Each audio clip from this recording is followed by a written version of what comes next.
Hey guys, this is Gaijin Hunter. A few days ago we got some cool gameplay footage from the pre-alpha build of Dauntless, which is an upcoming game for the PC in 2017 that myself and a lot of Monster Hunter players are really looking forward to. I wanted to take the opportunity to look at the video and then go over it with sort of a hunter's perspective, because there's a lot of cool things that we can see that at least at this stage in development they're thinking and considering. With that being said, let's jump right in.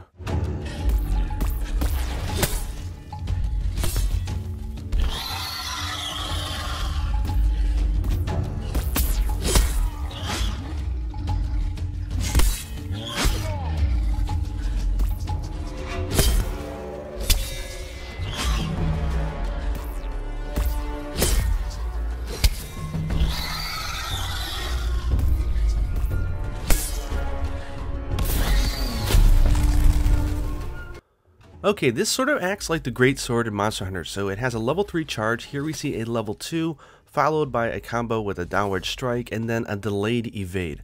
This is really key. If you play something like Switch Axe, you know how really important this is for good strategy play, but watch this delay here. He hits it, waits, and then back evades, so that's really cool. Now we're going to see what the level 3 charge looks like. I think the effects in the level 3 still need a little bit of work on the timing, but it's looking nice, and we see an evade out of there. And then if you missed it, there was some really fast turnaround. So after the evade, you can quickly turn around and get back into the action. Here we see some cool knockback. I think the effects and the animation are looking great. Then here he goes with another level 3 chomp, bonk, another hit, and then what looks like a iframe with him evading through the Shrike's attack. Now this you probably missed, so I'm going to show it again, but they have a directional adjust on attacks. So watch which direction. He's facing to the right, he charges it up and then turns a whole 45 degrees to the left in order to change his direction to hit the monster. That is awesome. I love the effects in the roar. Not sure if it has a hitbox though. And now we get to see that just like the hammer, this weapon can also move while charging, although you are moving pretty slow.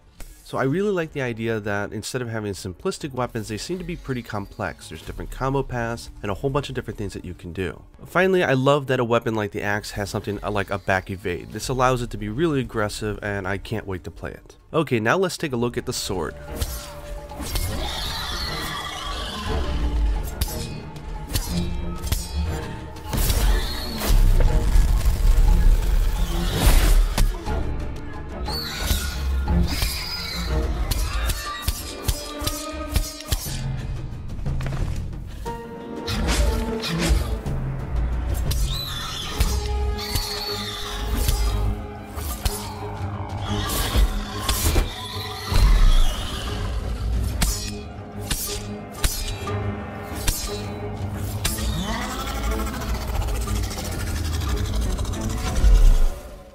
So if the axe was like the great sword and the hammer, this is like the sword and shield. Here we see a one combo path where he does a downward hit and then a double hand to the left.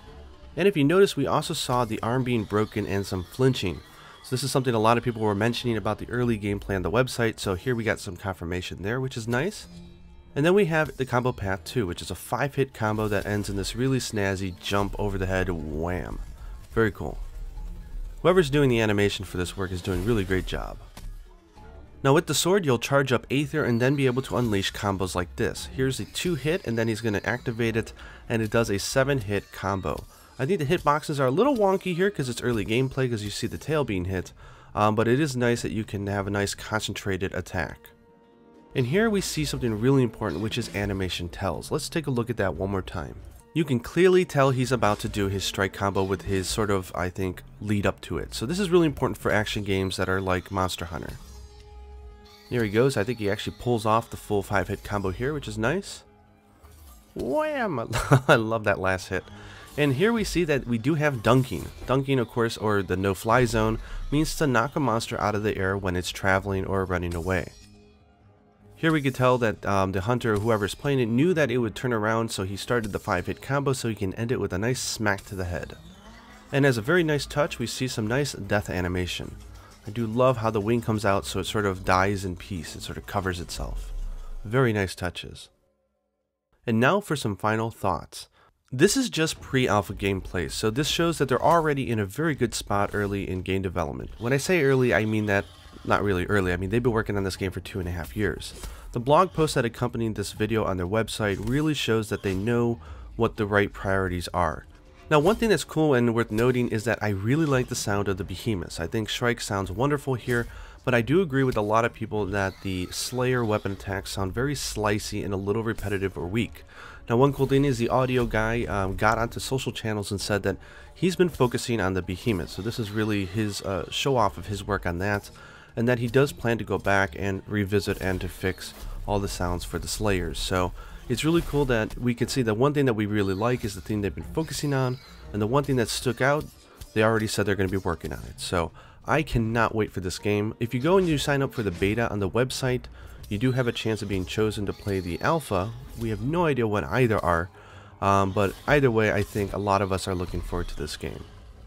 Anyways, I hope you guys enjoyed this small little preview. I can't wait for the New Year's and we can see some more news and footage for this game. Until next time, happy slaying.